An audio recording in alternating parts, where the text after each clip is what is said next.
Hey everyone, this is David Reid, the former CCP Pokathulu and now the founder of MetaArcade, coming up to you soon here on the BAMMsters podcast. Hey guys, and welcome back. Welcome back to episode 56. This is definitely episode 56. I hope it's 56 because last time I said it was 56, it was 54 or something. Doesn't really matter. Guys, today I have with me my wingman, Grit Breather. Grit Breather, say hi. Hello everyone, this is from the second person in this episode who actually knows how to count. Yes, this is going to be 56, BAMM. Yay, I get something right. Now I'm just hoping it is actually 56. I'm hoping it's 56 for your sake, dude, because the amount of abuse I got from the last episode not being 56 was a bit amazing. Right, guys, jumping straight into it. Straight into it. We have some news topics. But first, just before we jump into that, we have CCX, CCP employee, CCP Cthulhu, Pokemon. Dude, right, he's come on the show to talk about his MetaArcade bits and pieces, and it's actually a very interesting interview. Very, very nice, very methodical, and he likes to talk. Can I just point out before people start raging at us, BAMM, that he is no longer a CCP employee and hasn't been for a while. So I said ex-CCP employee. X mean EX, X. He's done. Well. He cut that part of his life out, X. But he did air some laundry, and he did say some things, and he did go on about certain people, which was an interesting listen, and it's a funny chat, and it's a funny podcast. Right, enough about that. Guys, links are in the description below for all our Twitters, Facebooks, YouTubes. Click double subscribe with the bell, blah, blah, blah. Grit, news, carry on, my man. News, what we have today? Well, we have a couple of things to cover, but before that I'd like to point at something that actually happened in the past few days that was quite entertaining. Well, putting it short, you know our last episode about leaving Lindo and those wonderful developers making those two games? Yes, that was a good guy. We made an episode art for that episode, which apparently was really good because Polygon stole it. What? Polygon stole our image? It was that good. Polygon stole it. How do you know they stole it? Because, you know, Leaving Lindau has many images. How do you know they stole it? Because this is the bit that made me laugh my fat fucking ass off. Do tell, please, Grit. Well, putting aside the editing that went into the image and some stitching from a few images, they actually left the BAMMsters logo hanging off one of the trees in the image.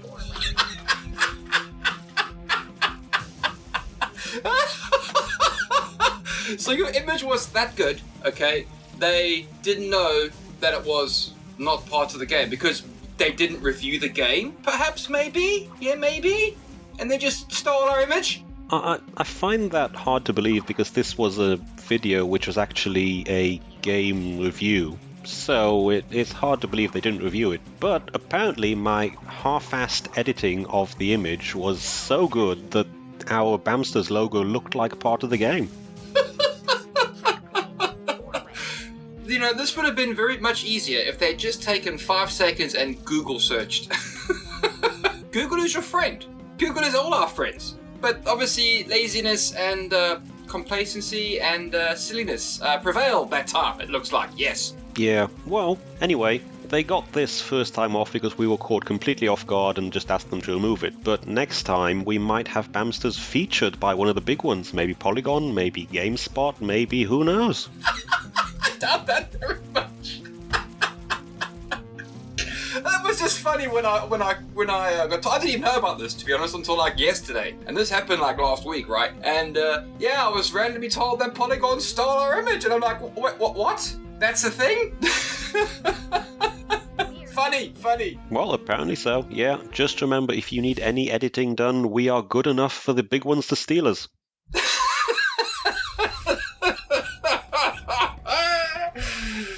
Our shitty little podcast hit the big leagues, yes! Well, moving on from there, despite how entertaining this is, BAMM, do you know what Google are actually going to be doing now? Google are doing a lot of things, my good man. A lot of things. What thing are you talking about specifically? Well, this is true, they are doing a lot of things. But specifically, you know how they have this fairly newish VR headset for their phone devices, which is called the Google Daydream? Yes, I've known about that for a while, yes. Yeah, and they keep adding cool features to it. It seems that one of the latest things they're going to be adding to it, and I don't think this is actually out yet, but will be soon, they are going to integrate it into Chrome, the Google browser. And I'm assuming it's the mobile browser because this is a mobile device, but Chrome will fully support VR, apparently.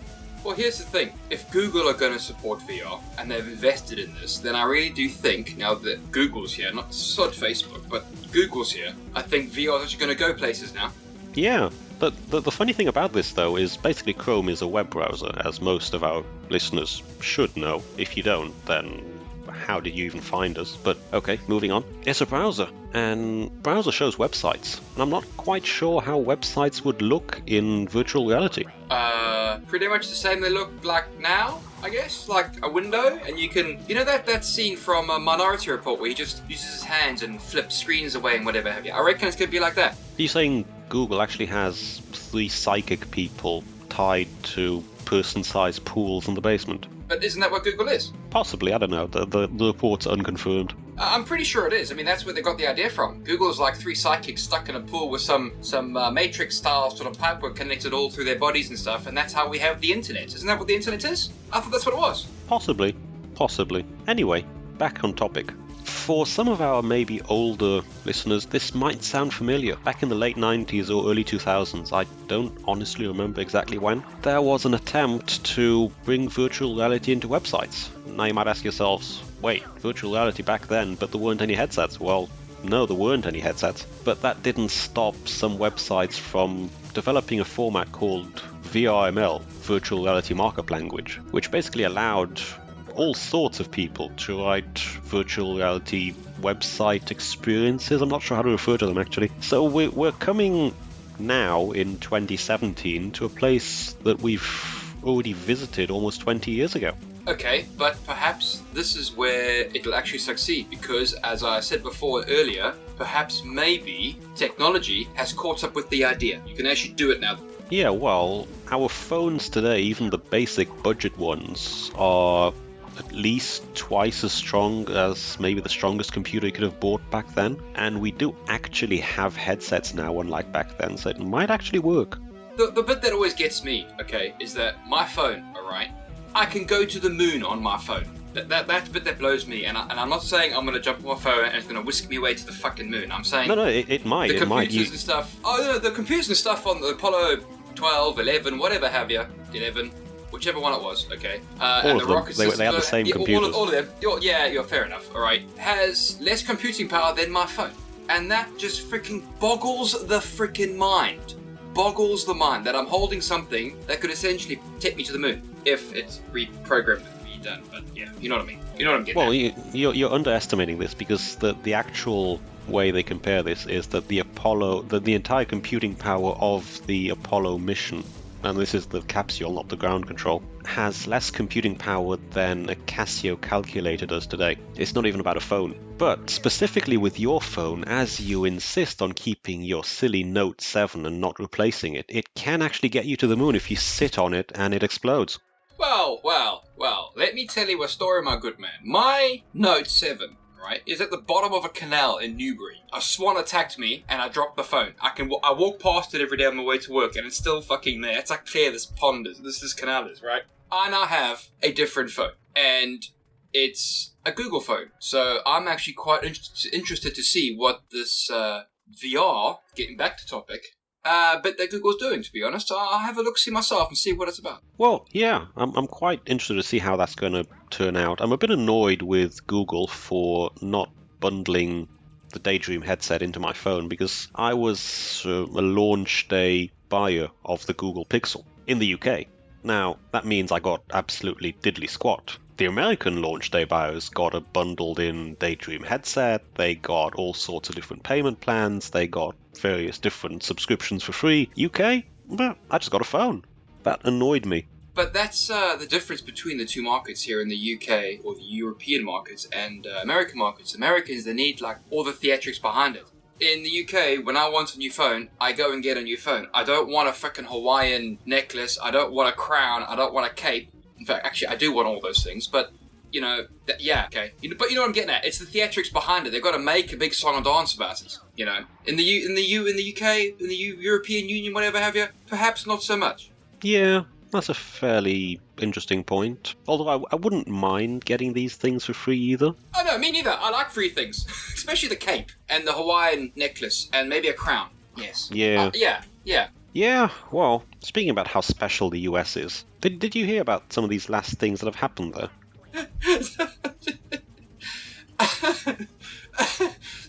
Again, I refer to my last. There are many special things in the land of America where some of my best mates are from. Which things specifically are you referring to?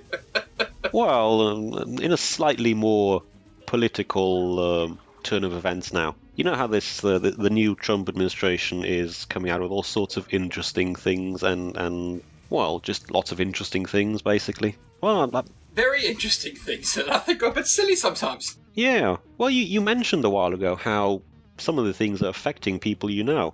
Aye, they are, yes, sadly.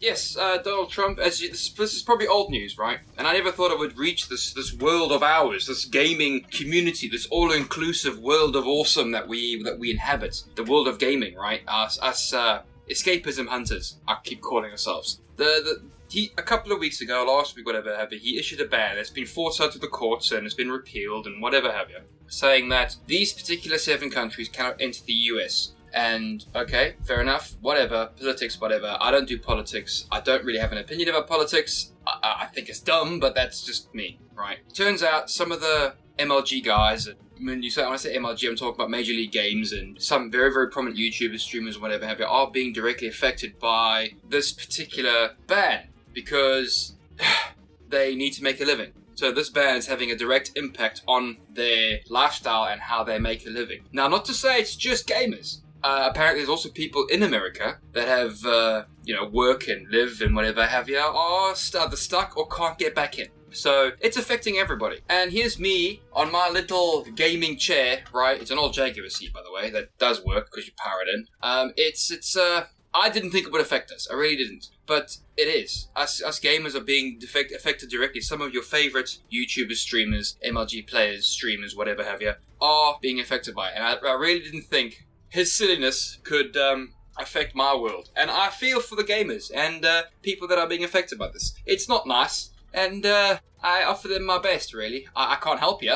But, my thoughts go with you sort of thing, It's a bit silly. Yeah, well, I guess if enough people talk about these things, then more different people actually see the effects and might actually do something. Yeah, but look, here's the thing. You see, you watch on the YouTubes and you watch on the TVs and whatever, you see these feminists and social justice fucking nutjobs and whatever, they're jumping up and down outside the White House, protesting with their tits flashing out and whatever have you. I mean, don't get me wrong, free tits are great. Looking at and they're freely on display, so you can't help but not look. But you don't fight people like Trump or the President of America with protests and stuff. You fight them using the law, and this is where the repeals and the law cases and whatever have you come into play, because in a sense it is wrong. But it's not for me to decide these, it's for people with much bigger brain pans than I have to make these decisions, so I'll leave them with that. Yeah.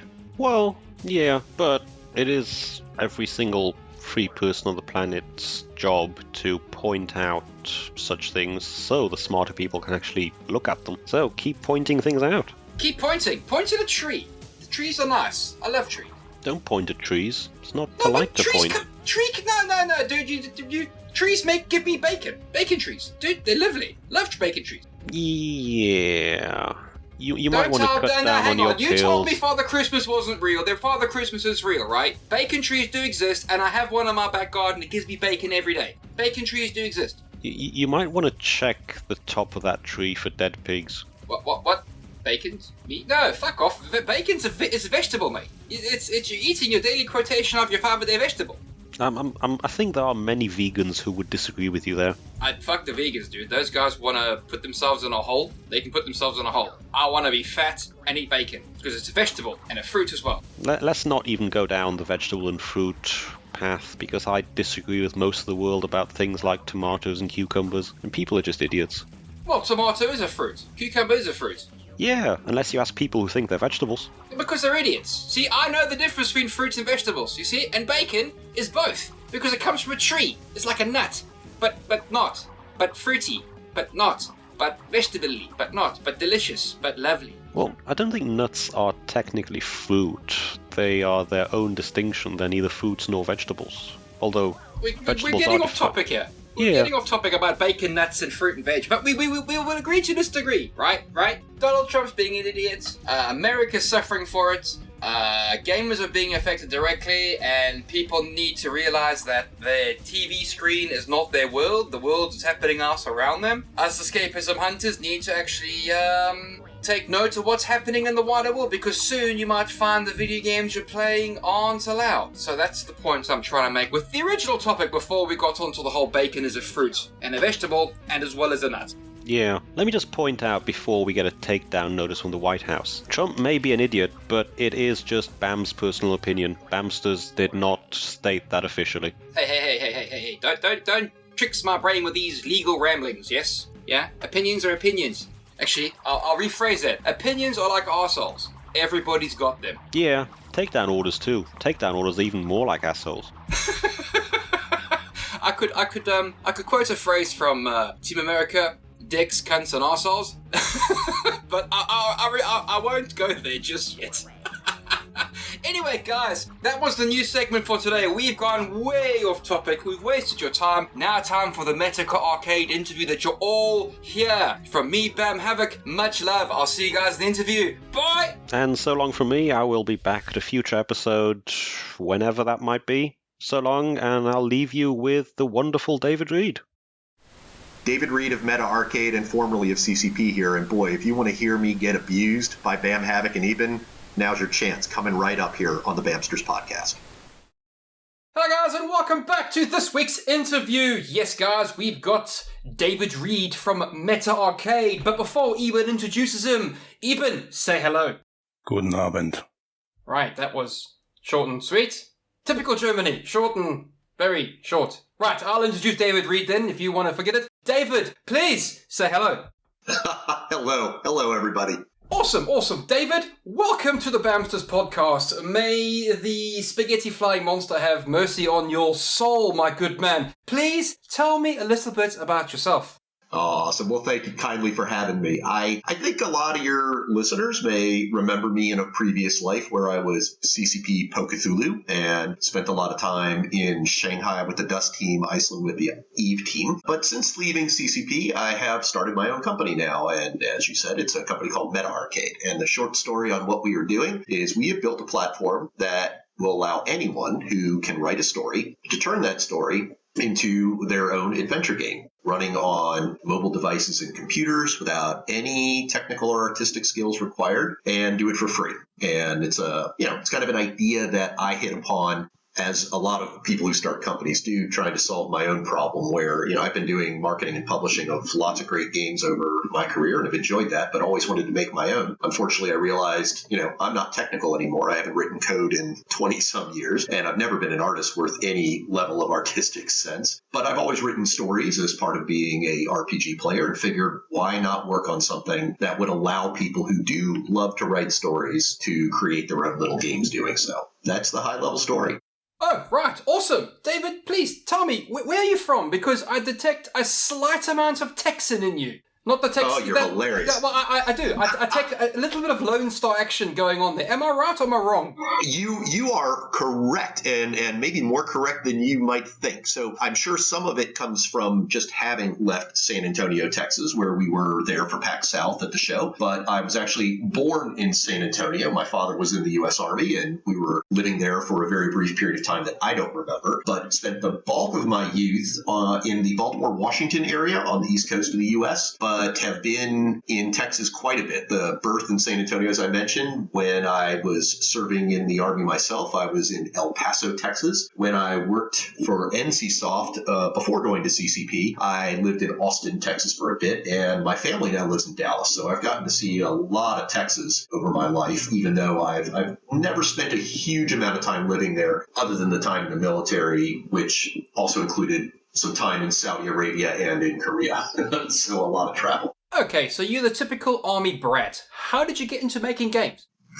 It's fun. I went through, let me think about this. When I got out of undergrad, I was an electrical engineer and computer science guy, but also had signed up to join the U.S. Army for a few years. So once getting out of undergraduate, went into the military for 4 years. And coming out of the Army, decided that I would go to graduate school. I went to get my MBA. And it was after that I started a company with a classmate. It was a company called Next Planet Over. It was in 1999 when we got started. And Next Planet Over was a classic B2C, as we called it at the time, business-to-consumer.com business. We were working with the de facto monopoly distributor in North America of comic books, a company called Diamond Comic Distributors, who handled all the distribution for Marvel and DC and Image and Dark Horse, the big guys. And we struck a deal with them that we would take orders off the internet and ship directly to consumers from their warehouse. That was a lot of fun, but like a lot of B2C ventures in that era. It was a company that we launched in 99, raised our Series A of $7 million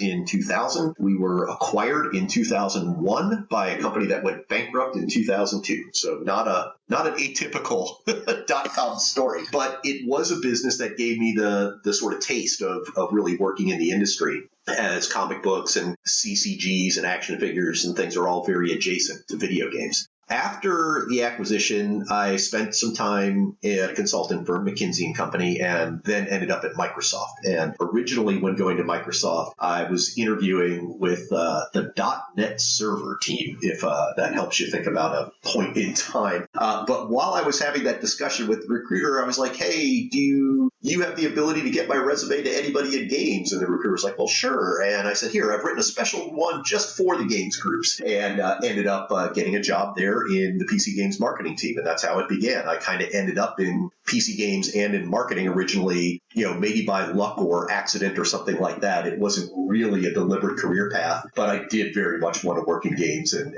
Microsoft was the place where I got that opportunity. Okay, David, I'm going to address something right here, right now. You've mentioned a certain company that I hate to love and love to hate, right? It's a love-hate relationship between me and this particular company called CCP. Now, when you said CCP, Shanghai, and Dust 514, I had like a nervous Tourette sort of freaking heart attack twitch thing. Flashbacks from Nam sort of thing, right? Please tell me, what did you do? Let's get this out the way so we can jump straight back into your MetaArcade. Please, just tell me, please, what did you do in CCP Shanghai? Absolutely. So I was the chief marketing officer for CCP. And, basically what that meant that I was on point for the marketing, the, community management, a lot of, working directly with consumers for all of the CCP type. I did get to spend a lot of time in Shanghai because, getting ready for Dust 514 and bringing that out on the PlayStation 3 was a big emphasis. I was at CCP from early 2012 to late 2014, if I remember correctly. And so I got to be there for, taking the game into its closed and open beta and such. Spent a lot of time in Shanghai with that development team, as well as living in Iceland, in fact, for a good long year. And during that year, I did get to just continue being the chief marketing officer. I also got to have a stint as the exec producer for EVE Online. That was a challenging year. I was a pretty busy guy.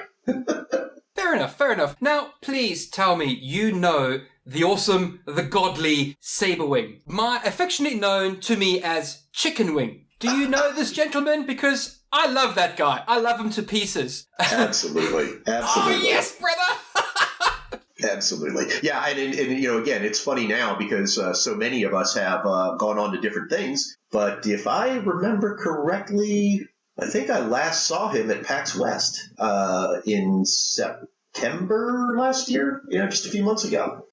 Awesome. It's good to see Saberwing still pumping those chicken wings. It's brilliant. Don't tell him I said that, please. He'll kill me. Of course not. Awesome. We've got the CCP out of our system, thankfully, and we shall move on. Eben, I pass the floor to you, sir.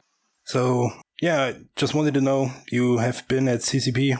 What made you leave to do your own thing? Let's see here. When I started with CCP, we originally opened a small office in California, and we were very close to Sony's headquarters. It was a team of people who were largely going to be focused on working with Sony and across the North American market to get Dust 514 going. It also, as interesting as it sounds, right, it put us in this place where, as we like to joke, the sun never set on the CCP empire, because we had an office in California. We had, of course, the headquarters in Reykjavik. and we had the primary dust development going on in Shanghai. And so it was something that was working but was difficult. And I found myself spending a lot of time going overseas and such. And so about a year into the company, Hilmar and the board and I all discussed moving to Iceland for a bit. So we did that. I moved to Iceland for a year.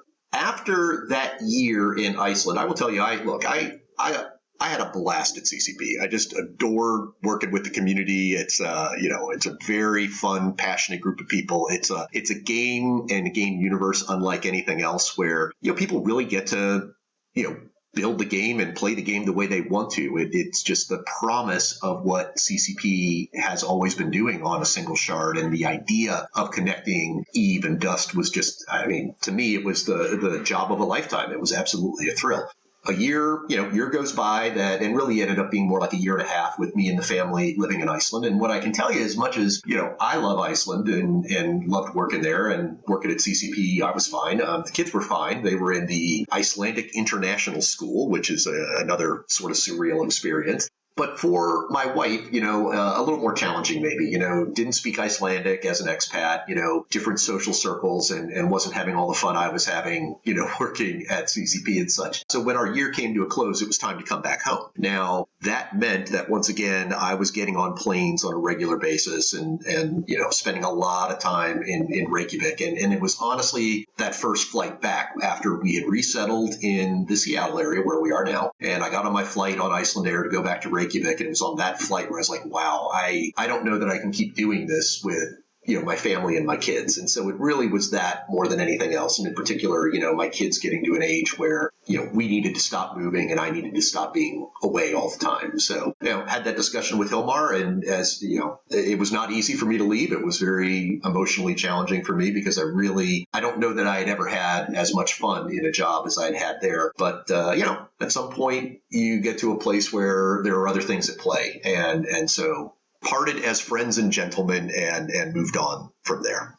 Quite understandable, quite understandable. I hope you're having fun now with your new stick. Absolutely. Well, I'll tell you what, it's always a bit of a roller coaster ride when you do anything entrepreneurial, right? You're spinning a bunch of plates all at one time where, you're at some level, I'm the founder and CEO. Sure, that means there's a lot of business stuff to keep on track and legal documents and raising money and things like that. But you're also, at least in my case right now, I'm the creative director of the project. So, I have to keep an eye on everything that's going on with the game and ensuring it's fun and balanced and trying to get it distributed. You're the head of HR. You're trying to recruit people and manage people. It's a lot of stuff, but there is nothing like it, right? And I think it's probably similar to kind of how you guys feel about running your podcast, right? It's great to be able to make decisions about what it is that you want to do and not be, as much as there is comfort in being part of a big company sometimes, it's also very liberating and exciting to be out there on your own. It reminds you that you are alive in a way that very few things would do better, right? I suppose, in the military, I never quite got to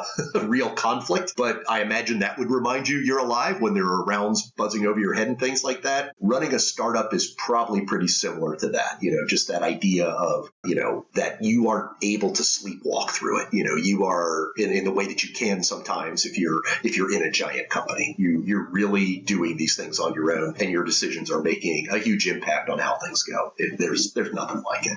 Yeah, I guess so. If you're in a bigger company, things are at least more relaxing. Yeah, no, it's true. And on the other hand, of course, right, when you're doing your own thing and you're, at least in my case, I've been in games a long time and I don't really have any intention of leaving. I love talking with gamers, love working with them, love getting their feedback on the product. I love the passion in the community. And, sometimes you'll get some very angry and dispirited voices, as we certainly saw at times at CCP, at my watch and in others. But that, to me is, it was just great. We went to PAX South and, we've demoed the first game we've put out on the platform, Tunnels and Trolls, at a couple shows now. But PAX South was the first time we actually demoed the creation engine, and to have people come up and making their part of what we called the PAX South Mega Adventure, it was pretty exciting to see the spark in people's eyes and to see that sort of, that switch flip on in their brain of like, whoa, wait a minute, I actually could do this. There a lot of the inspiration of what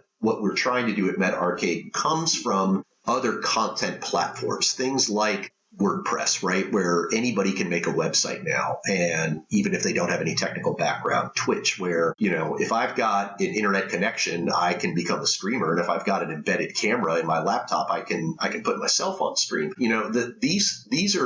These and platforms like them are empowering millions of consumers to become content creators who maybe never could be because they weren't technical enough or didn't have the resources to do it. And, now we're in a world where, people make a living writing stuff for, Kindle Direct Publishing through Amazon, or make a living as a Twitch streamer, or make a living as a WordPress blogger. I'd like to think at some point that maybe people can make a living writing MetaArcade Adventures that other people are playing. And, that to me is a pretty exciting idea, and we saw people start to connect those dots in their brain at PAX. It was there's nothing quite like it when those kinds of things start to happen, and you feel the passion coming out of people at that time. Right, awesome, David. That's brilliant to hear. Brilliant to hear. You moved on into better and more awesome things. Please, dude, MetaArcade. Please tell me about MetaArcade. Yeah. So the way the company got started, as I started to think about it, and as I mentioned at the top, it really was, I wanted to make a game. And I've seen a lot of things where, whether it was at CCP or Motiga, where I spent a little time after CCP, or Tryon or NCSoft before that, there were definitely a lot of big games, a lot of kind of AAA MMO sort of stuff that I had worked on, a lot of things where, you put tens of millions of dollars and hundreds of years of developers' time into projects. And sometimes they go really, really well. Sometimes you have an EVE Online or a Rift or something like that, and sometimes they don't. And, I decided that if I was going to go make a game, I didn't want to be in the process of trying to raise a huge amount of money and hire a ton of people and find out in a few years if we had something good or not. I wanted it to be much smaller. And, the industry's evolved to a point where people can do that, obviously. We see a lot of what's going on in indie development, but even beyond that, there's just a massive amount of tools out there, a lot of things for young companies to get started with things. Initially, you can get free accounts for Dropbox and MailChimp and accounting software and things to get started. And it just makes it a lot easier and more possible for people to try things out. And so that was the thinking, right? Start with something that could be done on a small, inexpensive basis and see if we had something that resonated with people. For me, the start then, the idea of empowering storytellers to become game creators, right? And doing so where, you look at the amount of stuff that people are writing online. I would look at things like fanfiction.net with millions of stories that are being written by people, or, you look at something like DeviantArt where, there are millions of pieces of art that people are contributing. And it just sort of struck me that there was a way to build a platform to bring that stuff together so that even the least technically inclined among us could start writing stories, start uploading art, gathering that stuff together, and putting it in a tight, compelling experience that you could play on mobile devices and on computers. So that's where the idea began. And as I got started thinking about this as a proper business, the first thing that came to mind for me was a game that I'd been playing since I was a child, and that game was Tunnels and Trolls. It's a game, it's the second role-playing game that was ever published. I think most people would guess and would be correct that Dungeons & Dragons was the first. Tunnels and Trolls came out shortly after. It was written, designed by a guy named Ken St. Andre, who looked at Dungeons & Dragons and loved the idea of role-playing games and fantasy in particular. But Dungeons & Dragons in its early stages, it really was descended from tabletop wargaming. And I realize this is an era that, certainly a lot of people aren't going to be familiar with just because it's faded. But, you would go into these hobby shops on the weekends and you'd see a lot of people with Napoleonic and Civil War miniatures raging across tabletop battlefields. They'd have rulers out for movement raids and, complicated tables to determine how much damage was done and such. When Ken looked at Tunnels and Trolls, or looked to design Tunnels and Trolls, he wanted a game that felt more, in his words, like a Marvel comic than a war game. Something with fast action and combats that wrapped up quickly, interesting narrative, complex characters. And so that led him down a path of making Tunnels and Trolls as something that was more about the heroic action and the storytelling and a little less about the complication in the rules system. And Tunnels and Trolls always stuck with me as a kid. I kept all my stuff. A lot of great primal adventures there. And so when I got started thinking about MetaArcade, I reached out to the aptly named now Fellowship of the Troll, where a number of the original folks behind the initial launch of the game, including Ken, including Rick Loomis, the publisher from Flying Buffalo, Liz Danforth, and Steve Crompton, who contributed a lot of the art.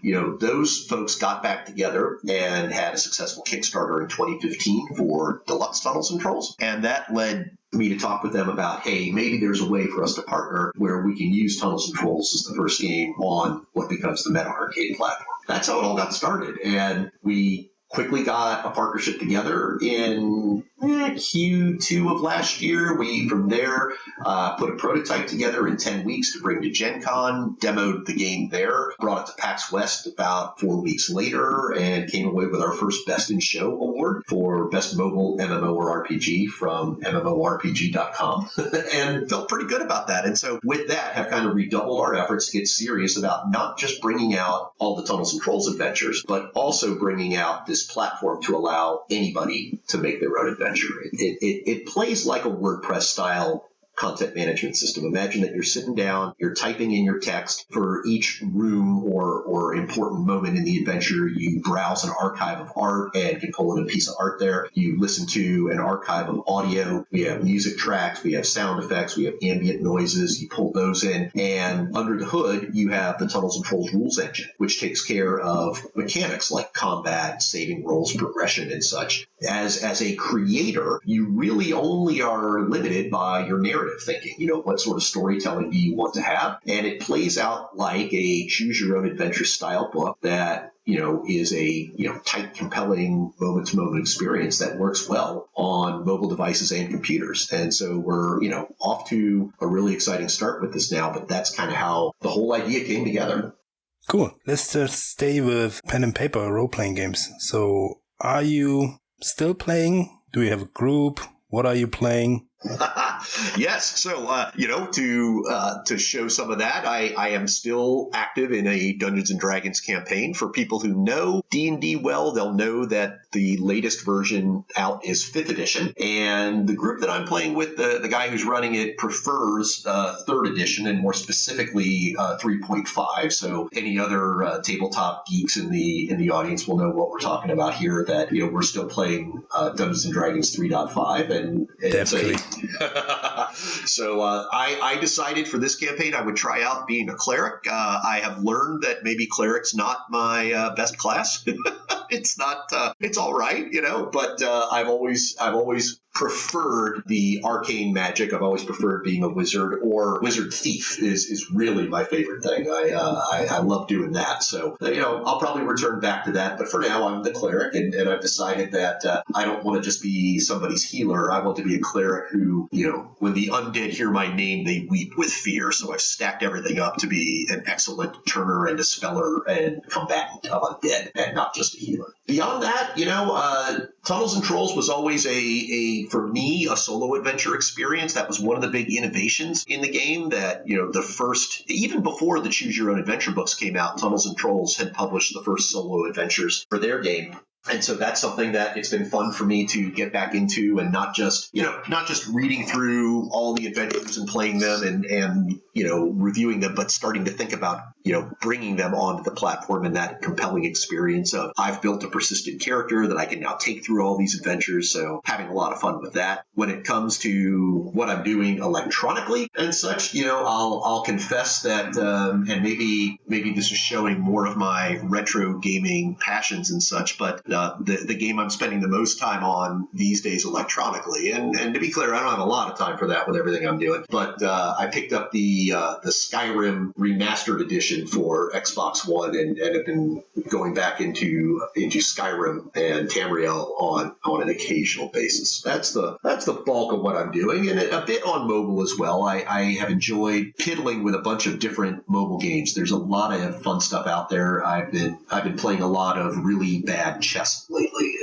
anybody has tried that out, which is a fun little chess game that instead of having your normal distribution of pieces, you and your AI opponent end up with, you might have 5 queens and 3 bishops and no pawns, right? It's a very different way to play chess that is a fun little thing that I can do in a bit in my spare time and such. You had me until you mentioned Xbox One. Sorry, but I said the minute it's Xbox One, why you go X1? Why you do this? Why don't you go buy Japanese? Well, and I'll tell you, look, guys, it's, long before I joined CCP and was a PlayStation developer, I worked at Xbox for 4 years and was a big part of launching the Xbox 360 and really fell in love with achievements and building up my gamer score. And, I haven't done a lot of achievement hunting as much as I used to, but still have a gamer score over 100,000 that I'm particularly proud of. And I don't know, just something about it locked me in. I just never, once you make that kind of an investment in an online persona, whether it's in an MMO like an EVE or a World of Warcraft or your Xbox Live persona, it's hard to justify spending time building up new ones. So that's the short answer, to be completely honest, of why I've continued to stay with Xbox. And there's probably a bit of brand loyalty there as well from my years working at the company. Ah, loyalty. Right. Fair enough. I'll let you have that one. Fair enough. I'll let you have that one. My brain went bang the minute you said X1. It's like, hang on a minute. Common sense, to be honest, when it comes to PS4 X1, it's PS4. So that's what it says to me. But BAMM's common sense isn't what everyone else's common sense normally is. So yeah. No problem. Well, and it's fair. I mean, I do think that, once again, being a big Skyrim guy, I'm also a big Fallout guy. And, seeing a lot of that modding coming out onto the consoles is a pretty exciting prospect. Not that I'm going to make a bunch of mods. I mean, I've been pretty clear that I'm not the technical guy who can capably do that sort of stuff on a regular basis. But love the idea of being able to play through a bunch of other ones. So, I still do need to finish up all the DLC for Fallout 4. But at some point, that's going to happen. And, getting a chance to play all those mods is going to be a lot of fun. That'll be interesting to see. Just to bring this conversation back onto track, okay, because we veered off somewhere in Albuquerque, right? With MetaArcade and your Adventures platform, it seemed like you guys did quite a lot of work in such a short space of time. Did you contract out the work for it? Or did you do it all yourself? Yeah, so the short story on that is I do have some development help that's coming out of a group we work with in Portland, and have a couple guys who are mostly doing this stuff on their, have been doing it on their nights and weekends, whether it's it's actual coding of things or it's, some of the art and UI and user experience stuff. It is very much I would hesitate to even call myself a full-time employee, although even though this is my full-time thing, I'm not drawing a salary on it right now. It is mostly we like to call ourselves a band of volunteers. and so as we get closer with things, I expect that once we start commercializing and are able to draw some salaries, that will become a real full-time job for all of us. But right now, it is very much a process where we've been able to make a lot of progress with a bit of help and a lot of people putting in some nights and weekends. It's been exciting to see how much we've been able to get done. I think it does, again, speak well to the abilities now, the capacities that are out there for people to do a lot of things and to be, developing independent projects in their evenings and their weekends and their spare time to channel that passion into something productive. I guess one thing that's worth mentioning as well is that, we are developing in Unity, and, Unity has a lot of capabilities for a platform that starts off free and ultimately scales up as you get serious. The ability to, bring something out that runs reasonably seamlessly across a bunch of platforms. I mean, we've been able to, put builds out on iOS, iPhones and iPads, Android phones and tablets, even Amazon Kindle Fire tablets, as well as PC and Mac. And I don't think that's something that, an independent developer would struggle to do that on some of the more higher end engines, I suspect. But this particular sort of game, this sort of, authentic rendering of the choose your own adventure experience, Unity is a terrific platform for us, and it's helped us really get a lot done very quickly and inexpensively as we build up. Okay, you said Unity, so just to jump in before BAMM says anything, you basically could make a PlayStation 4 version, so BAMM would be happy. It's a great question, and I will tell you this. I come back to the idea, number one, that I do think the primary way most people will play this will be on mobile devices, phones and tablets. It's just a moment-to-moment experience that lends itself well to that. It isn't, for those of you who've had a chance to get into the sneak peek, and that's not hard to do, by the way. If people just want to get a look at this and come to MetaArcade.com and register for sneak peek access, we can get that to you. And playing it on a phone or a tablet, long as you got your audio on, you're getting the full experience. That feels like the right form factor to me. But we are seeing people who are excited about doing this on the computer, not just the creating, which makes sense to do with a 2-foot interface with a mouse and keyboard where, I'm able to type and draw and art a lot more easily than I could on a mobile device. The question then, to your point, becomes, well, what about the console side of things? And I can tell you that we've done a little technical exploration, and it's very feasible. It does come back to,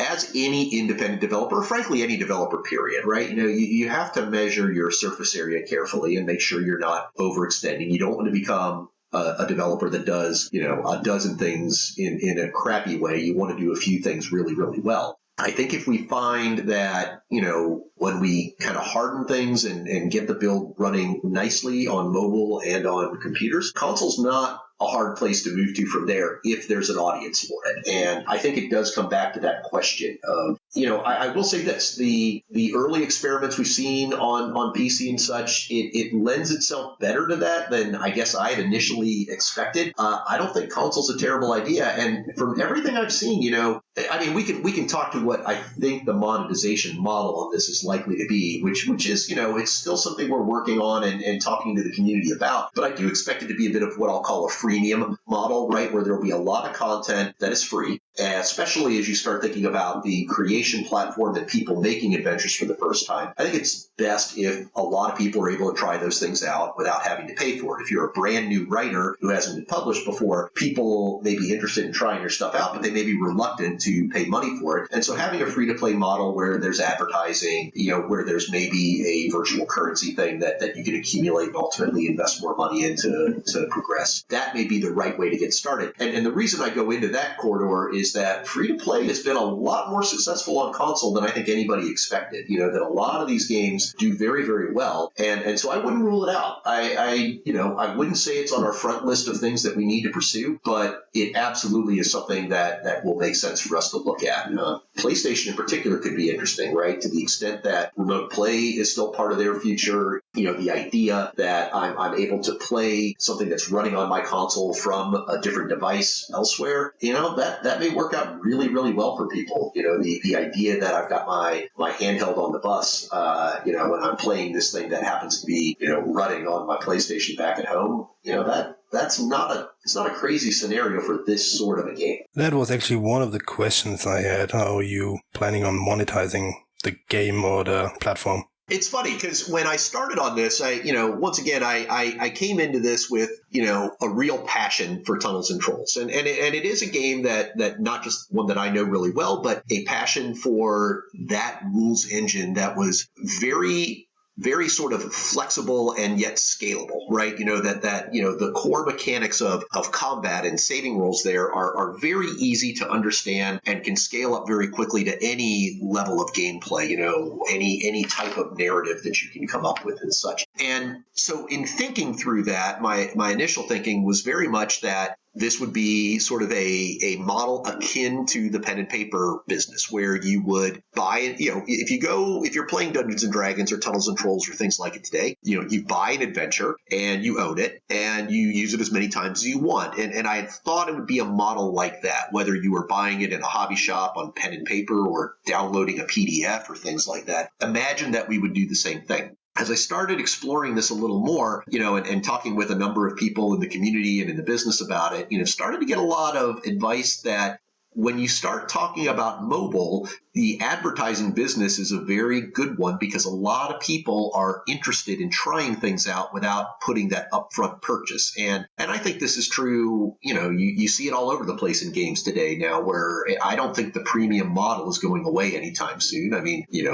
Call of Duty and Fallout and many, many other franchises are still very successful in, call it that, at least in the US, that $60 retail price that you buy to play the game. But in mobile in particular, right, you see a lot more things with bite-sized content that people are able to try for free with an advertising model. And a lot of the advice I got, particularly in a world where you are unleashing new creators, you probably need to think about a free-to-play model there for starters, and letting the widest audience of people get a look at a creator's new work and be able to give feedback on that and then decide if they want to upgrade into a premium purchase on that. And that said, these aren't going to be terribly expensive things. I could see an adventure selling if you did convert to purchasing it for, to turn off ads or to have other premium benefits. We're talking like 99 cents to, $4, right, for a really big one. None of this stuff is high-end pricing. So even that, right, it feels like a free access model is the right way to begin, particularly for the new creators who are using the platform that haven't been published before. If you end up doing something with, I don't know, Stephen King, right, you may not have to go with a free play model there, right? Not that we're in any discussions with anybody of that nature, but, you could see at some point, authors and partners, brands, communities that have a pretty robust following already, maybe going a premium route is the right way to go for there. But I do find myself more inspired by the ideas of what, WordPress and Twitch and YouTube and Amazon Kindle publishing and things like that have allowed people to create for free and allowed people to consume for free, and then have the option to put some premium purchasing into that. I think that's the right way for the bulk of what this business is going to be. Okay, you were mentioning user-generated content through PC software. Mm-hmm. I have a couple of questions about that. Sure. So it's like modding for other games. You give a tool to the community and they make stuff. So how are you going to organize it? Right. I would say it's a couple things, right? That, number one, we need to start small, right? And to start with kind of in the same way that we are doing it now with the first Tunnels and Trolls adventures, where it's a very kind of, call it friends and family leads to alpha, leads to closed beta sort of process. And I'd say we're on the latter stages of friends and family now, where we have invited thousands of people in who are able to play these adventures at home on their iOS or Android devices. And I think our approach with the creation side of things will be very similar, where we'll start with a limited group of creators who have expressed interest and with the notion that we need them to give us feedback, right? To hammer on the tools and to make sure that this is something that is working for them. And then those early adventures, for the most part, we will need to look at very manually and, just sort of make sure, you want to start with creators that because then you are able to short circuit a lot of the potential problems that you have with user-generated content, right? You want to try and avoid the, the hate speech, the pornography, the profanity getting too much, right? You need the plagiarism, right? You want to make sure that you're respecting copyrighted properties and such. And so starting with a smaller group will, number one, allow us to get good feedback on the creation tools, and number two, start to recognize the patterns of what creators do and how it works. And from there, growing to a place where now, once, we start thinking about automating some of these things, we start thinking about crowdsourcing a certain amount of feedback and such. I could see a world where we have call it a profanity bot and a plagiarism bot and a hate speech bot or whatever that scans through all these adventures to make sure that sort of stuff is ready to be sent out to the public. And then after that, much like Steam does with Steam Workshop, you want it to be, to a certain extent, some crowdsourced sorts of things of what are the adventures that people are responding to the best. I don't want MetaArcade to become the arbiter of what's good, right? I think there are laws we should obey, there are ethics we should abide by, but I wouldn't suggest for a minute that I or anybody else on the team is the arbiter of what's quality. I think that's very much the community's purview to decide what they think is good. And, if communities get big enough, then there's going to be some varying points of view in there. And that's great. That's fine to do. And so it becomes a process that starts very small and grows organically from there. And then to your question about how I think of it as a bit of a merchandising challenge is how I think of it, right? Like it's not that different than what I don't know, what a Walmart or a Target has to do when they think about what to put on the shelves of their stores. Maybe a little more germane and relevant to what we're talking about is very much what a Netflix or a Steam has to do, where there's lots of content. There are users who need to be able to navigate that quickly. You need to be able to search for things. You need to be able to browse. You need to have lists of what's recommended by the staff, what's most popular in the audience, what's trending. If a creator that I have followed in the past has come out with something new, we need to be able to tell you that. And so we are looking at things like that. And like I say, I think we look at Netflix very closely. We look at Steam. We look at places where ultimately that merchandising challenge is something that they've handled for very large businesses with tens of millions of consumers and ultimately thousands of pieces of content. Imagine then that at some point, we have a website for the PC and the Mac that people are able to look at and browse through this content, and that there is a different user experience for that on the mobile devices where you're able to, page and swipe and browse through lots and lots of content and quickly get to things that will be interesting for what it is that you're looking for. One of the things we think about, we touched on this a bit, right? We have started with Tunnels and Trolls. It is a awesome place to start. It is, the rule system works very well. Fantasy is a huge genre. There is some terrific content there that a lot of gamers today have never had the chance to play because these were all pen and paper things, many of which are out of print. And so bringing that out first is a great way to give people a taste of what it is that we're doing and give them a shot to think about and start compiling their own adventures. But there's no reason why it stops in fantasy. It could be any genre, right? It could be science fiction. It could be horror. It could be romance. There's any number of things it can be. And as we think through that issue of merchandising, we need to keep that in mind. So a lot of early thoughts on that, but not a lot of, final decisions quite yet. Yeah, a little follow-up to that, because what I'm hoping is that you implement a kind of centralized system where you get a MetaArcade account and then you buy your adventures from there and you can play it on the iPhone, PlayStation, PC, wherever. Is that something you think about? Yes, it is. And it is something that I would say, I think in the end, that is what you have to do. And it's not just something you have to do for the player, right, for the consumer who is playing through these adventures. It's also something that you've got to do for the creators, right? Because, one of the things that is important to us is that when you create something, number one, it's yours, right? Now you don't get to keep the rules set of whatever, game you're using or things like that. But if you've created worlds, if you've created characters and plots and intellectual property, proper nouns, as I like to call them, right? That stuff is yours. And MetaArcade is just here to help you create an adventure, get published, find an audience. And if you go out and make your own screenplay or action figures or novel from that, great. That's awesome. And we do not encumber you in any way. And secondly, when your adventure is out there and generating revenue, you get a big share of that, much like a person does today on Steam Workshop, right? If you make a Team Fortress 2 hat and it sells in Steam Workshop, Valve gives you 25% of that revenue. And that's, that seems like a reasonable amount to me, given that Valve is the company who has built the platform, published the game, developed the game, handles all the payment processing, all those things. In a business like MetaArcade, then I think it will be a higher share of the revenue because, we're asking the authors to do a bit more as we source a bunch of this stuff. And so, it's going to be important for people to have that centralized account where they can quickly go and look and see, how's my work doing? What royalties have I earned? When it comes time to fill out my taxes, do I have the forms that I need and the information I need to, submit my taxes wherever I happen to be and such? Those things are going to be really, really important. And coming back to your point about the player, when I am playing through these things, I take a lot of inspiration from Kindle as an example, right? If you've got a Kindle, you can start reading a book on one of your Kindle devices, and then maybe you're on the plane and you're reading it on a Kindle, and then you get back home and now you want to read it on your iPad.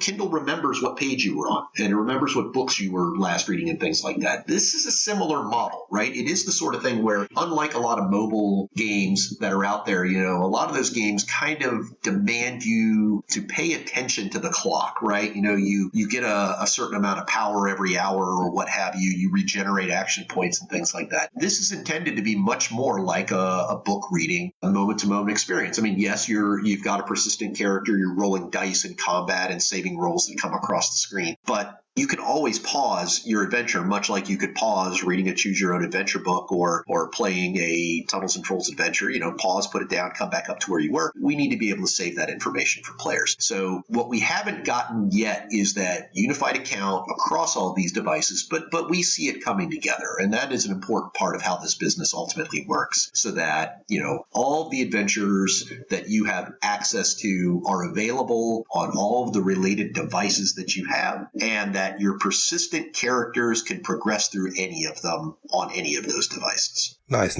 I'm only just asking all this stuff because I actually got to try out the game and I'm really, really enjoying it. And I want you guys to make lots of money so I can play more of it.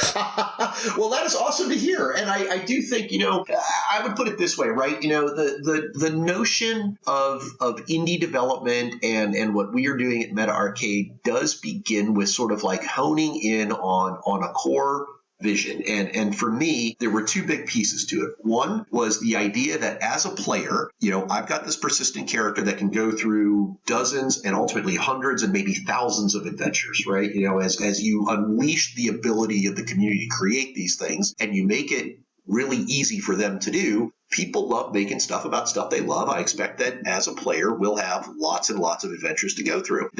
Some of them will be of uneven quality. That's expected. It's the same thing when you watch Twitch streamers or YouTube videos. Some are better than others. But the notion that there could be, many adventures for me to go through across different genres and brands. I find that pretty exciting as an RPG player and suspected that others would as well. And then the second part of the vision really is that creation side of things, that if you can empower people to easily create things without the technical skills required, if you're able to give people those simple tools where they can turn narrative ideas into tight, compelling adventure games that you can play on all these devices, you're going to be surprised by the quality of content that you get. And even at PAX South, we started seeing it where, the experience there, what we did with people was we bring people up and we had the creator running on a laptop and displayed on a big screen TV, and would bring people up and say, hey, do you have an idea for what kind of an adventure you want to write? Some people did, but most people didn't. And we said, okay, let's do this. And I would hit the random button that would pull out a random image, be like, okay,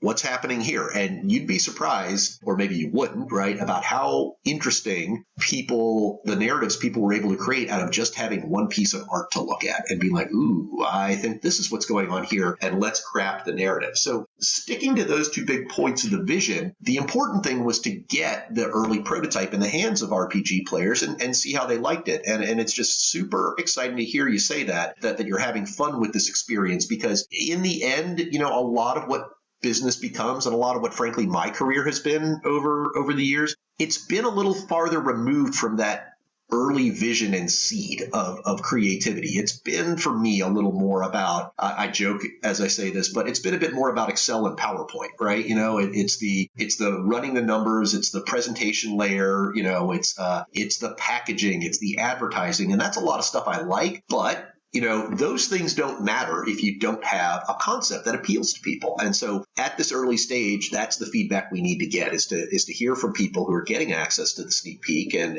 who are trying it out on their devices. Are you having fun? If you are, tell us what you're like and tell us what you don't. If you're not, tell us what you're not liking and tell us what you do, and it's through getting that feedback that we'll just continue to hone that vision and get it to a place where we think there is a real business to build here. And, it's like anything else. I think, when I talk about Twitch and WordPress and Amazon and YouTube and such, a lot of the people who are making a living doing this aren't they're not all becoming billionaires, right? But they are finding it to be a viable alternative to having to go get a real job, or they're finding it as a fun supplemental income to what they're doing. And that to me is a pretty exciting vision. If you especially, and not to get too wacky about it, but all the news these days is about how You think about you have self-driving cars, and it's not going to be long before robots have eliminated a huge amount of jobs in the workplace. It's these creative endeavors where people are going to find more time to do fun things and have the ability to create things. I think there's something really exciting about what we're trying to accomplish here. This sounds like... So I'm going to just jump in here. And the way you've been explaining the game and the monetization bits and pieces, sorry, Eben, I am cutting you off here right at the quick. I'm very sorry. But this sounds like Dungeons and Dragons, okay, create your own story, sprinkled with a light dusting of EVE Online, if I'm not mistaken. It's very...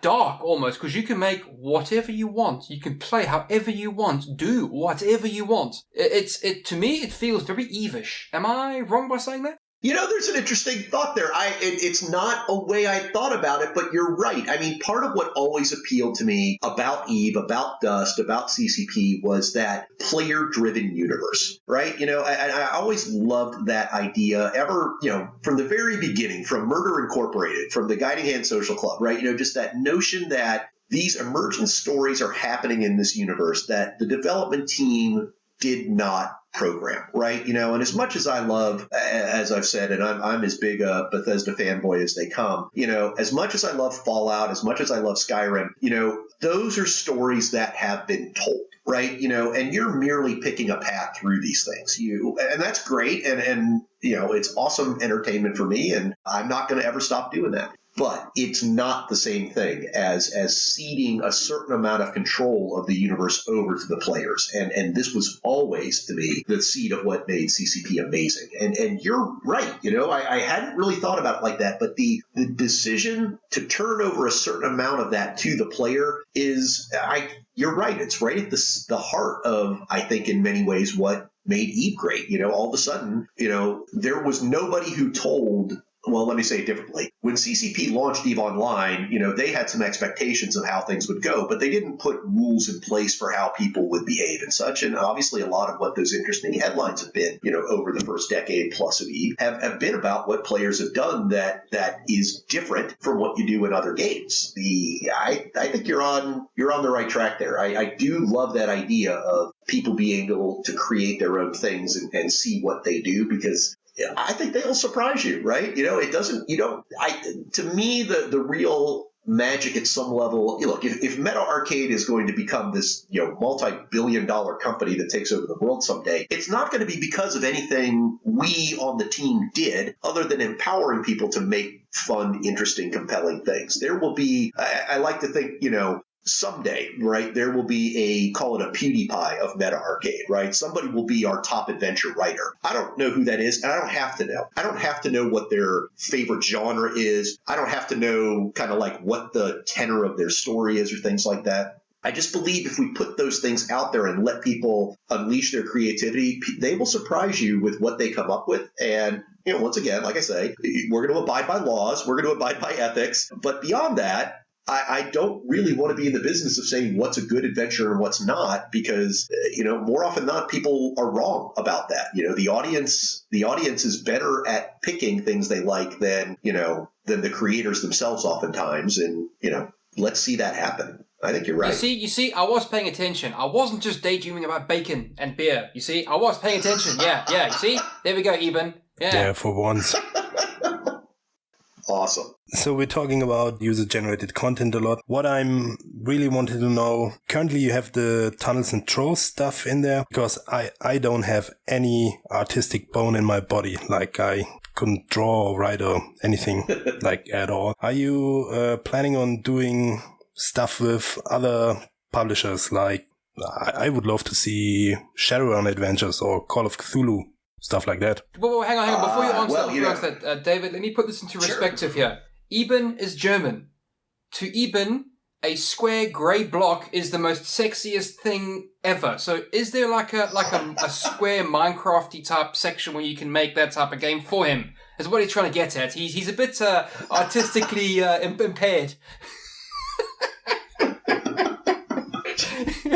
Poor Eben. He sees in grey and shades of grey. He doesn't see in like brilliant reds or blues. He's German. Yeah. I can just edit this all out.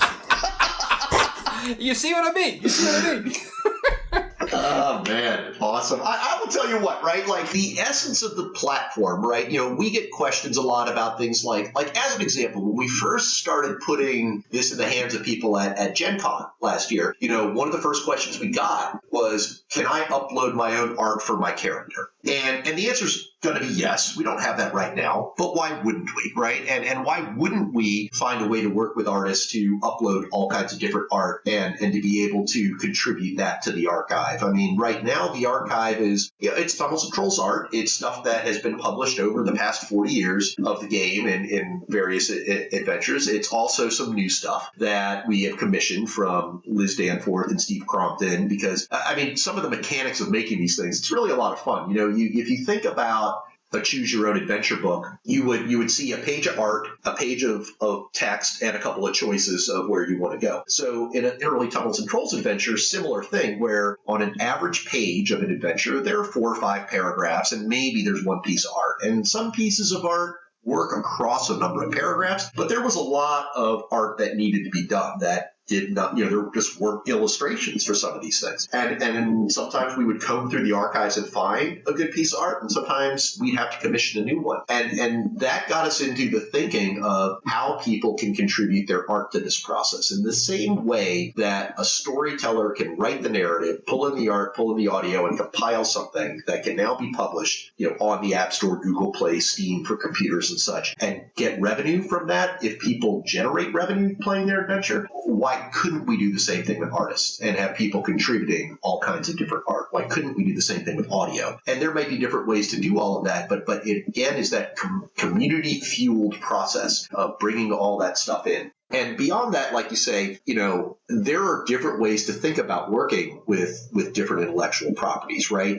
Do we literally sit down with some of these publishers of pen and paper products or even digital products and work hard to emulate every facet of the rules in there? I think for some games that will make sense. And I think for others, we'll be able to use the Tunnels and Trolls rules engine, which again, it's very scalable. It works really well, that there's always a saving roll that, part of what I love about the old school games and Tunnels and Trolls in particular is you're only one saving roll away from utter doom. You can always roll that critical failure and that's the end. Now, this isn't a permadeath thing where you lose your character forever and such, but you need to have a certain amount of danger in the process. And so, I get to that because with combat being simple and dangerous, with saving rolls being simple and dangerous, there's no reason we couldn't make this something that works for Call of Cthulhu. Or maybe it's a different approach and we just simply take the works of Lovecraft and turn them 90 degrees to be adventure games using the Tunnels and Trolls engine. There's a lot of ways to go forward with this, assuming the core concept is appealing to people. And the early signs are good. The early signs are the kind of thing that gets you excited as a young indie developer that has a nascent community that is just starting to grow. I mean, part of the challenge, though, of course, is not to get too distracted by all the things that could be. You need to stay focused and do the core of what you're doing very, very well. And that's really what the next, call it, 2-3 months are about here, is just honing in and polishing and delivering that ability so that in the early friends and family of the adventure creator, people are able to make some of these things. And I think we'll start by, kind of finishing out a lot of the Tunnels and Trolls engine, but we are having those discussions with other publishers and such to see if there's a way to begin working with them either in the engine that we have or in terms of building a new one. Okay, David, please let me ask another question here, dude. I won't lie, I was given a key by yourself to play your game and do bits and pieces and whatever have you. And I won't lie, dude. Please don't stop, please, because I don't like very many games, okay? I love Eve. I love Dust 514. I'm loving Eve Valkyrie. Those, I hate to say that, but I do love those games. I love the games like that. But please, don't stop what you're doing. This, to me, is great. It's brilliantly great. Please tell me you've done some legwork behind this to tell everybody about this, apart from our shitty little podcast. Have you been going to gaming conventions, PAXs and stuff like that? Please tell me you're telling people and shouting from rooftops and everything, please. Oh, that's awesome to hear. Well, yes, I will tell you we are and we have been and we will continue to do so. I mean, we have, so, the shows that we've done since this launched, or, well, I can't say launched, since we built our prototype, right? We went to Gen Con in Indianapolis in July. We went to PAX West in August. We took a brief tour down to the Portland Retro Gaming Expo. That was just a little road trip here that we went to. And then most recently have just come back from PAX South. And the response that we're getting, it's been good. I think we're going to see PAX South in particular, right? It was one thing to go to Gen Con and go to PAX West, hand people a tablet and let them play Naked Doom. At PAX South, number one, we had our second adventure there at Buffalo Castle, and it was the first time that you could have a persistent character who went through more than one adventure, and that was good. But really the eye-opener for us was how much fun people were having with the creation platform, the ability to just make something. And so, we got a lot of coverage there from press, we had a lot of people on Twitch come up and be like, ooh, I totally want to do this with my community. We're all just sort of catching our breath and shaking off what we lovingly call the PAX pox for those of us who go to these events. And getting our wind back. But yes, it feels like we've got something here, and we're going to just keep making it happen. And I think it does start by honing in on that persistent character as a player that you can then start going across a bunch of adventures. And, there are 40 plus Tunnels and Trolls adventures that were published over the years. There were dozens more that were made by community members. We want to bring those all in. So now I, as a Tunnels and Trolls player, or as an RPG player generally, can take a character through all those. We have, when we did the PAX South, we didn't talk much about this, but what we did at PAX was we opened it up so that people could come up, create a room in the PAX South Mega Adventures, what we called it, and leave their name in it. And so we put a little thing there of create a room, and like I said, you hit the random button, somebody looks at a piece of art and like, oh, I think this is what's happening here. Let's start creating a little adventure around it. And we let people build those tiny parts of an adventure that all connected together and put their name in it. So, you'll see which one was created by, this person and that person. And now people can shout out, hey, I made this part of the game. Well, we're going to distribute the PAX South Mega Adventure to people here in February. We're going to get it out in the next couple of weeks. And so now you have this persistent character that goes through Naked Doom and Buffalo Castle, and now the PAX South Mega Adventure. And you're accumulating adventure points as you go, and you're leveling up. You're picking up gold as you go, and ultimately you'll be able to spend that loot on better equipment. Yeah, this is feeling like the right trajectory that we wanted to be on at this point. If we had gone to PAX and had gotten a very meh or negative response about the adventure creator, I'd have to think differently. I'd have to think a little differently about what we were doing. But no, we are not slowing down. This is coming together nicely, and it's just so gratifying to hear that folks like you are enjoying what you see in the prototype, because I think you'll just enjoy it even more as we continue to hone this. If the original seed is working for people, that original vision is proving to be compelling, then this is going to go far from here. Bloody awesome. Dude, are there any more conventions, say, across the pond, over my side of the lake in UK? You guys coming across our side? I owe many developers bacon sandwiches, and I might have to owe you one. I think I'm giving one to Pixelmaniacs next week, I think. So you got to get this side of the pond, dude. Oh, that's brilliant. Well, then, I will tell you what. I always love going to Gamescom. I always love going to Eurogamer. Well, I guess they call it something different now, right? Boy, I don't have a date for you, but of course it will. I mean, look, when I think about what it is that we are doing and the territories where it will succeed, right?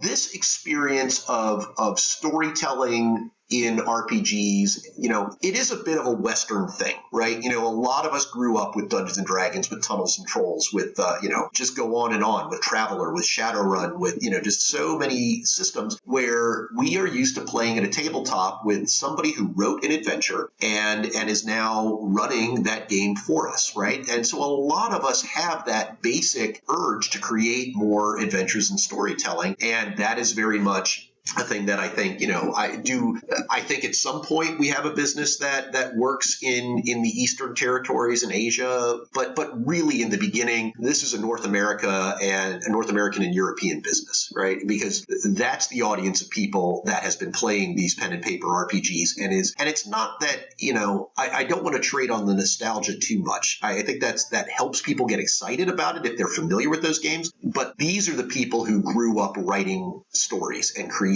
adventures that were played with other people. That's the fundamental thing here. Yes, we've got to be getting out there. And those are going to have to be the first languages we localize for, with German and French and Spanish. That's where these things make sense for us. I believe Eben speaks a bit of French and a bit of Spanish, so I'm sure he can help you with that sort of localization. I'm not too sure he's good on that German language of his, so I think he's all right with that. If you want someone who speaks English, ask me. I'm well good at speaking the England, mate. I live in Newcastle, so we're like well sharp, bro.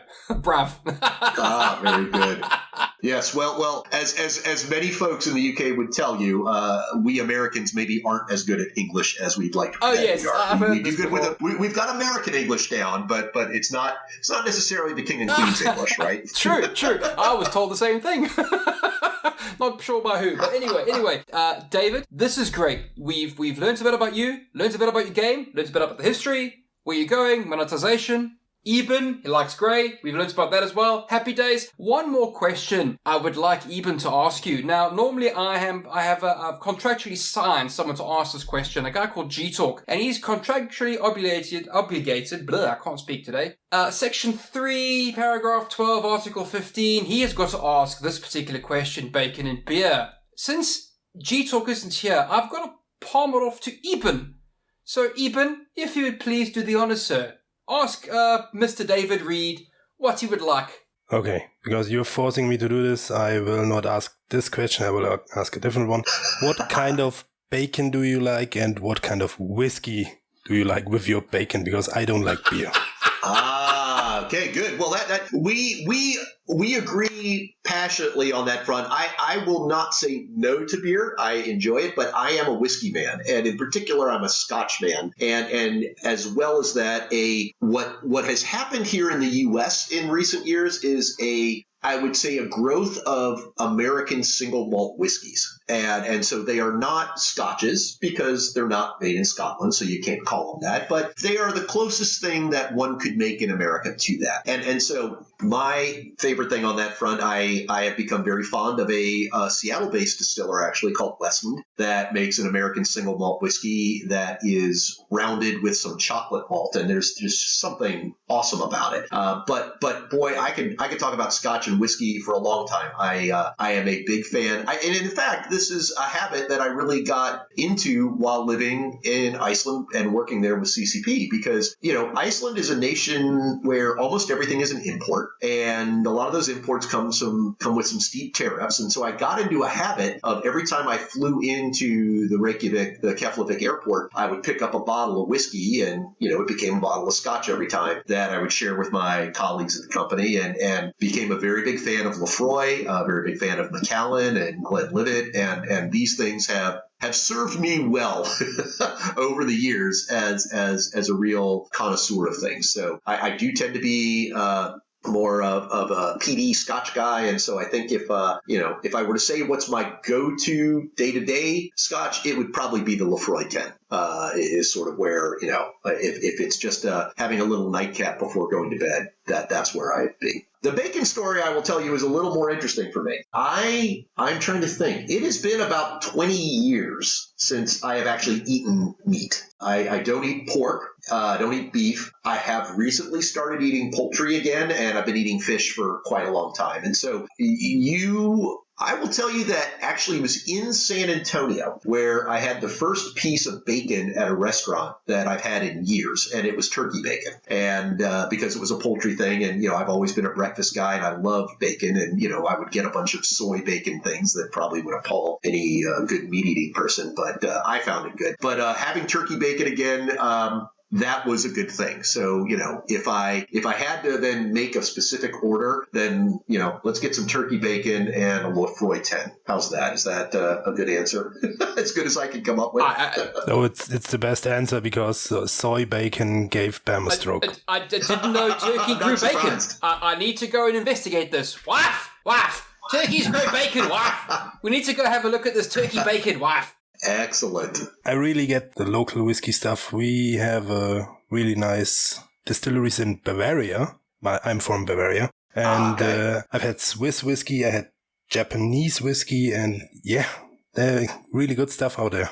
Yeah. And I will tell you that, just over the years, I would say that, as you become a little more cognizant of the amount of calories that you take in, right? And the amount of carbohydrates, beer can be pretty bad on that front. As much as it can be delicious, it can really pound you on the calories and stuff. And whiskey gets the job done faster. If you're drinking quality whiskey, it'll do it without the hangover, and it doesn't come with all those extra calories. There are a lot of benefits to migrating from beer to whiskey, if you ask me. I'm very pleased with the path that my drinking has taken me. Definitely agree there. Definitely. Well, hang on. Beer's bad for you? My brain's a bit fried here. I've learned about turkey bacon, which I didn't know even existed, and now beer's bad for you. What noise is this? What? No! Lars! This is Lars! Told you he's getting a stroke. Yeah, I'm worried. I hope I haven't hurt him permanently. Maybe we just edit that part out. Awesome. David, that was basically it, dude. We asked all the questions we wanted to ask. Is there anything you wanted to add to this conversation, mate? We didn't ask that you want to talk about MetaArcade? That we perhaps maybe missed? Anything we didn't cover? Well, thank you. The only thing I'll add is, look, if people are interested in giving this thing a try, it's super easy. Just give us an email address at metaarcade.com. Let's sign up for Sneak Peek, and we can get you added. We have the build running now on iOS for iPhones and iPads and Android for Android phones and tablets. So if you got one of those, we can get you on that now. If you're more of a PC, Mac computer person, give us a little time. That'll be coming soon too. And we can let you experience the prototype of the adventures right now with the first persistent characters and, the first 2 adventures, Naked Doom and Buffalo Castle. And, in short order, we're going to start that friends and family testing of the adventure creator. And so if people who are interested in that, let us know. You can find us at MetaArcade on Facebook and Twitter as well. And, we'll be updating our news page on our website with all the stuff that's come out of PAX South now that we're back home and getting on that. So we would love to have people who are passionate about this join the community and get in their feedback. It would be terrific. We will put the links in the show notes so people can just click it. Awesome. Believe it or not, Deepan and I were so interested into this game. That was one of the questions we completely forgot because we wanted to know everything else. We kind of forgot one of the most important questions. Where to find the game? Yeah, okay. That's our fault. Good call. Good catch, David. Good catch. Yes. Very cool. And no, it's mostly your fault. It is my fault, yes. I do all the hard work here. I understand it is my fault. I will accept full responsibility. Right. Awesome. On that note, guys, thank you very much for joining us today, listening to David Reid from MetaArcade. My name is BAMM Havoc. I love you lots. See you next time. Yeah, and for me, even gute Nacht. Thanks for having me, guys. It was really great being on here with you. David Reid signing out.